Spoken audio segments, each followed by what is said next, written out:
দেউৰী স্বায়ত্তশাসিত পৰিষদৰ নিৰ্বাচনলৈ মাজত মাত্ৰ ৬টা দিন।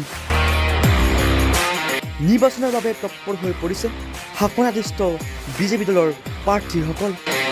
দেউৰী স্বায়ত্তশাসিত পৰিষদৰ নিৰ্বাচনক লৈ প্ৰবল আত্মবিশ্বাসী বিজেপি। ৭ নং ৰাজাবাৰী সমষ্টিৰ পৰা অৱতীৰ্ণ হৈছে ভৈৰৱ দেউৰী। মাহমৰা আৰু থাওৰা সমষ্টিৰ দেউৰী বসতি প্ৰধান কেইবাখনো গাঁৱক সামৰি গঠিত ৰজাবাৰী সমষ্টিত প্ৰচাৰ অভিযান তুংগত কৰি তুলিছে প্ৰাক্তন মুখ্য কাৰ্যবাহী ভৈৰৱ দেউৰীয়ে। এই নিৰ্বাচনত তেওঁৰ লগতে ২২টা সমষ্টিতে বিজেপি আৰু মিত্ৰজোঁটৰ প্ৰাৰ্থী বিজয় হ'ব বুলি দাবী কৰিছে ভৈৰৱ দেউৰীয়ে।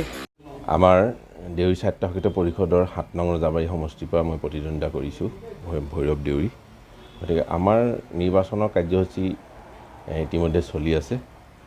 নিৰ্বাচনৰ কাৰ্যসূচী আমাৰ যিহেতু সমষ্টিটো দুটা বিধানসভা সমষ্টিৰ অন্তৰ্গত, থাওৰা বিধানসভা সমষ্টি আৰু আমাৰ মাহমৰা বিধানসভা সমষ্টি, এই দুটা সমষ্টিৰ যোগ হৈ এটা সমষ্টি আমাৰ হৈছে। গতিকেলৈ আমাৰ সমষ্টিটো যথেষ্ট ভৌগোলিক দিশটো ডাঙৰ। আমাৰ মাহমৰাত আছে প্ৰায় ১,০০০ ভোট আৰু আমাৰ থাওৰাত আছে ১,০০০ ভোট, ১,০০০ ওপৰত আছে। গতিকেলৈ আমি বিজয়ীটো আমাৰ নিশ্চিতভাৱে আমি বিজয়, আৰু আমি ভাবিছোঁ যে ৯০% আমি ভোট পাম বুলি আশা কৰিছোঁ। আমাৰ সামগ্ৰিকভাৱে ২২টা সমষ্টি আছে, ২২টা সমষ্টিত ২২টাই আমি পাম বুলি আমি নিশ্চিতভাৱে ভাবিছোঁ। আৰু আমাৰ যিহেতু ১ তাৰিখৰ পৰা পূৰ্ণ গতিত আমাৰ কাৰ্যসূচী চলি আছে, আমাৰ নিৰ্বাচন কাৰ্যসূচী।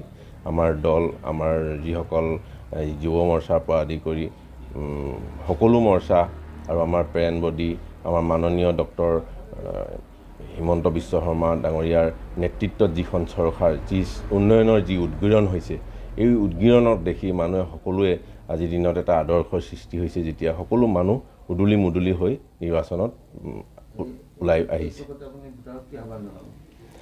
আমি ভোটাৰক আহ্বান জনাইছোঁ যে আমাৰ এই যেতিয়া স্বায়ত্তশাসন পৰিষদখন আহিব, এই পৰিষদখনৰ যোগেদি আমাৰ যিসকল চৰকাৰে ঢুকি নোপোৱা, যিসকল একেবাৰে অন্তৰ্দয়া মানুহ, যিসকল অসম চৰকাৰখনে ঢুকি পোৱা নাই, সেইসকলক আমি কেনেকৈ উন্নয়নত আগবঢ়াই লৈ যাম, শৈক্ষিক দিশটো হওক, সামাজিক দিশটো হওক, অৰ্থনৈতিক দিশটো হওক, বা যিকোনো আমাৰ সাংস্কৃতিক দিশ হওক, সকলো দিশতে আমি আগবঢ়াই নিবৰ কাৰণে আমি আগবাঢ়িছোঁ।